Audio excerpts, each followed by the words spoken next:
Widih, lumer ya bos isiannya. Bikin salfok deh. Rasanya yang lezat dan renyah, bikin kue pastry yang satu ini sering dijadikan oleh-oleh dari Jakarta, bos. Kuy, kita kenalan sama ownernya, bos, Melisa. Katanya sih, omset dari bisnisnya ini no play-play, bos. Doi sampai punya 4 cabang yang tersebar di Jabodetabek, bos. Wih, keren. Bos, kalau punya hobi bikin kue, kenapa nggak dikembangin aja? Kayak saya nih, udah punya 4 cabang. Penasaran? Tetap di Cuan, bos!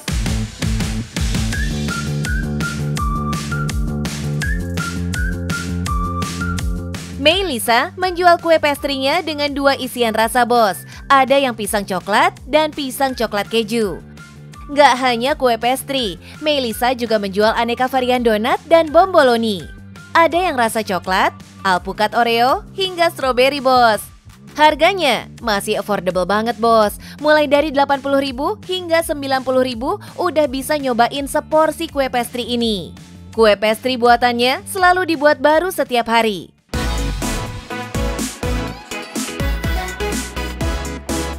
Nggak heran ya, kue pastry-nya selalu disajikan dalam keadaan hangat. Selain itu, kue pastry buatan Melisa ini bisa dijadikan sebagai oleh-oleh dari Jakarta, bos.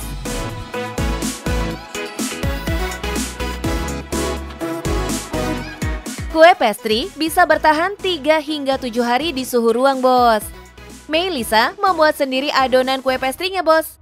Nggak mau main-main soal kualitas, Doi menggunakan bahan premium untuk kue pastry-nya. Mantap! Bos, ini produk kita. Pakai pisang yang fresh, coklat dan keju yang premium. Selain itu, kulitnya kita bikin sendiri loh, supaya kualitas tetap terjaga. Wih, demi menyenangkan pelanggan, kualitas memang harus numero uno ya, bos. Untuk membuat kue pastry yang renyah, takaran adonan pastry harus seimbang, bos. Adonan akan dipipihkan dan dilipat beberapa kali supaya hasilnya renyah. Setelah itu, adonan gak langsung bisa digunakan ya, bos. Perlu dipotong-potong dengan ukuran yang rata. Lalu dimasukkan ke mesin pendingin selama 3 hari agar adonan bisa mengembang saat dipanggang dan menghasilkan tekstur yang berlapis-lapis, bos. Demi menghasilkan rasa yang lembut di dalamnya, pisang Ambon digunakan sebagai isiannya, bos.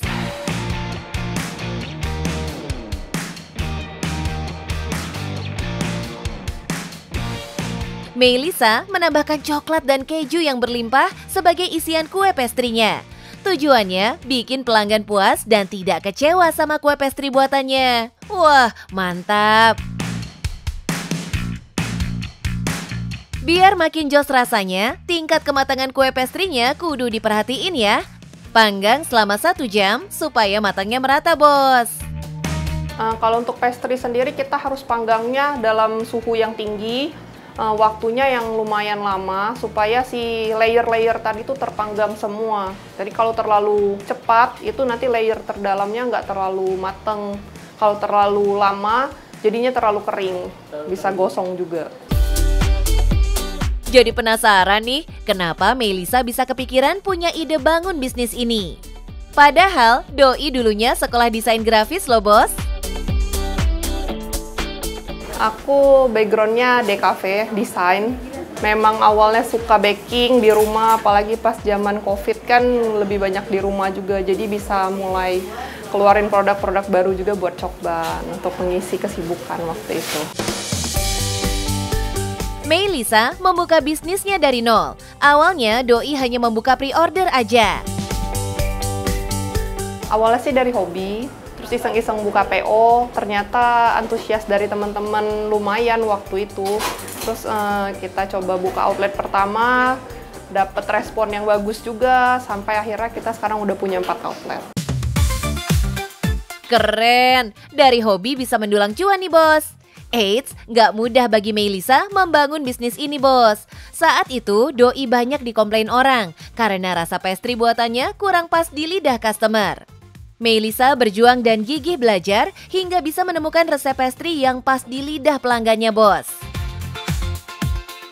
Kita lumayan strugglingnya itu karena saya nggak ada background di baking, jadi saya selain mengeluarkan produk ini, saya juga banyak belajar hal-hal baru sama orang-orang yang lebih profesional ataupun juga autodidak untuk menemukan resep yang pas, terutama di kulit pastry-nya.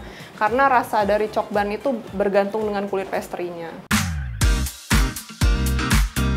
Untuk memasarkan produk buatannya agar lebih dikenal banyak orang, saat ini Melisa memanfaatkan perkembangan zaman untuk mempromosikan produknya di sosial media, Bos.